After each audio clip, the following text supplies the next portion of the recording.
Now what I want to talk to you about is, well, it's kind of goal setting and letting your imagination flow. Goal setting and imagination. A lot has been said on these topics. A lot has been said on this topic. A lot of it very good stuff and a lot of bullshit. And here is something, you know, sometimes when people talk about goal setting and about how to imagine things so that things are happening, you know, you got to first be able to imagine something for it to happen. Here's the thing. Some of the people who tell us what it is and what to do and how to do goal setting,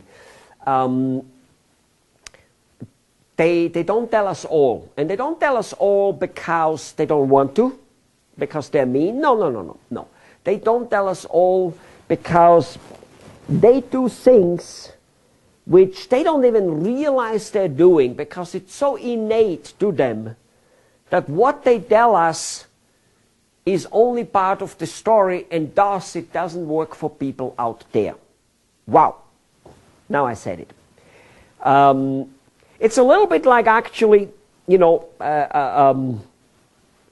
giving a person a job to do, like giving him orders. Remember I talked about undoable orders? You see, the boss who knows, and in his mind races at 90 miles an hour, and he gives an order to his employee, and the order is incomplete.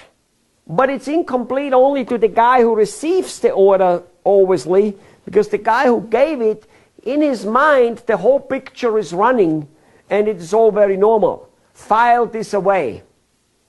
Well, to the employer, it obviously means filed by alphabet and all kinds of other things, maybe by product, maybe by whatever.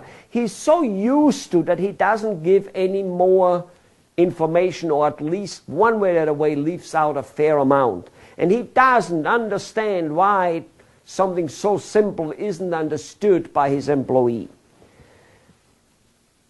And it's a little bit like that with people who talk about goal setting. So let's talk about it a little bit.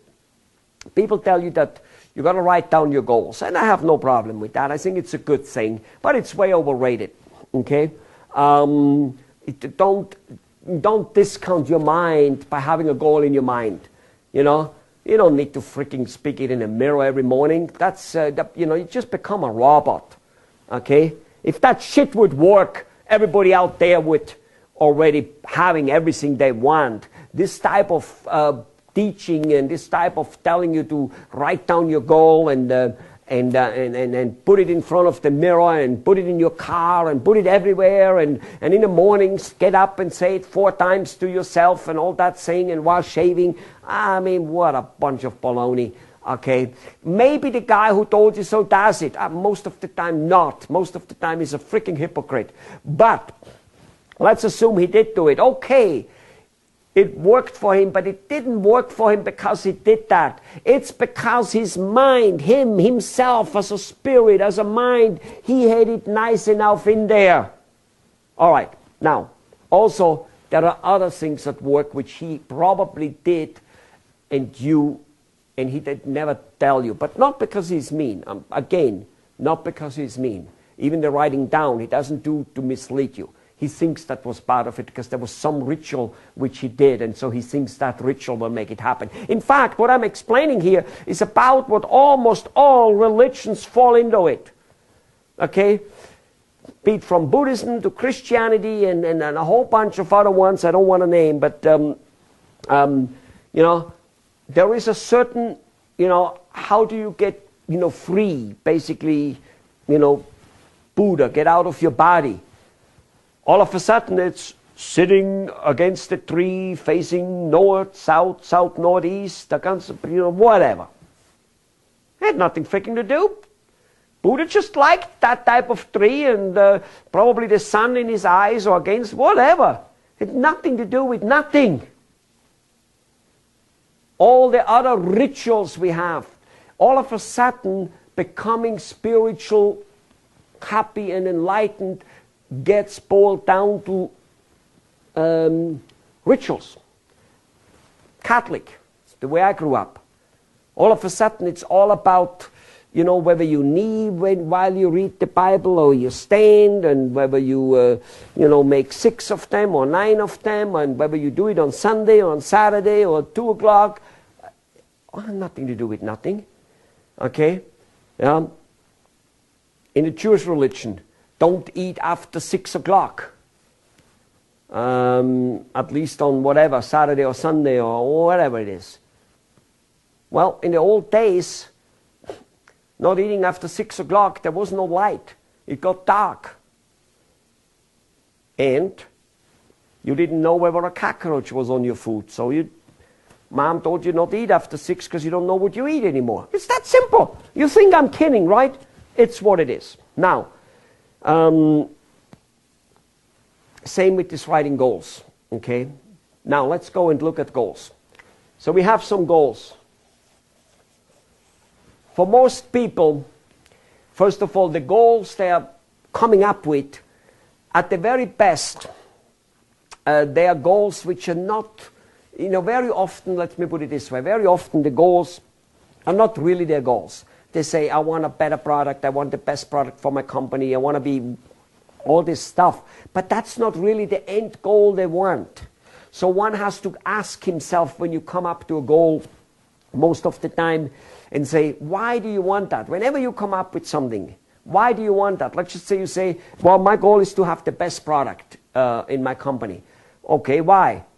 Well, most likely if you keep asking a lot, it's so that I can sell a lot. Why do you want to sell a lot? So that I can make a lots of money. Why do you want to make a lots of money? So I can buy a nice house. Why do you want to have a nice house? Well, I want my family to be comfortable. Why do you want your family to be comfortable? Well, because I think that's my duty and my... Okay, so eventually you will come to the reason why a guy wants something. You know, different people want things for different reasons. Different people want a Mercedes for a different reason. Some to show off, some to be safe, some to think to be elegant, some to show that they are successful without necessarily showing off, some to be just simply comfortable, whatever it may be. Some to have a tax write-off because they're paying too much tax anyway. I mean, there are probably as many reasons as there's people to buy a Mercedes. So you ask a little bit why, because as long as you don't get the why behind, you're probably not at your real goal. Let me put it this way, the real goal will make your eye shining. The real goal will go, that's what I want. I want, you know, a nice house for the reason that a nice house is in a nice neighborhood. Nice neighborhoods have good schools, and this is what I want, and I think, whatever. The real thing will make your eye shine up. So now, in order to imagine that, let's go to imagination. You've got to imagine that particular thing rather vividly with you in it. You know, rather vividly. And you don't need to worry about every little corner and will it come exactly that way. It's not so important, but do imagine it vividly. Imagine the house, see the kitchen, you know, see yourself in there. Imagine the smell of the car. Yes, do all that stuff, okay? That's about your goals, but there is still a big problem. Now that you have your goals, all your goals are about you. They are what's called inflow, okay? Inflow. You're flowing in. You're wanting something. It is not enough. You need to now at the same time, as you have your goals set, which is okay to do that first. It's okay. Not necessarily. Actually, it's better to start off with the other one, but it's okay to start off with the goal. It doesn't really matter. With the thing you want. The stuff you want. And there are many things. Don't leave out. Don't just go only, I want to have money and a successful company and all those things.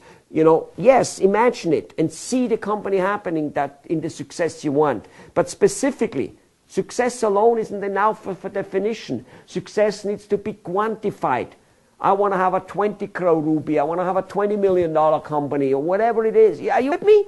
Good. Okay. You know, and also what industry and where and should your clients be only in your country? Should they be in another country? All those type of things you got to visualize beautifully. And as I said, however, that's only the beginning. And theoretically, you wouldn't even want to start off there, even though it's okay, because that's something you want. the next thing you need to imagine, what is it you want to give to people? And that's basically your product. You know, that's different for everybody. If you're a secretary, what you want to give to people is like, you know, nicely typed letter, an organized office for my boss having lots of free time, my boss not having to worry about his appointments, blah, blah, blah. For a business owner of, you know, being a doctor or a plastic manufacturer or a filmmaker or a machine manufacturer or a God only knows what, a distributor, it would be the product and a satisfied client. And again, you've got to quantify that, because if you want that $1 million house and you sell widgets, you know, you need to have X amount of widgets sold with X amount of profit in order to get that $1 million house. You see what I'm saying? This needs to have some type of matching there.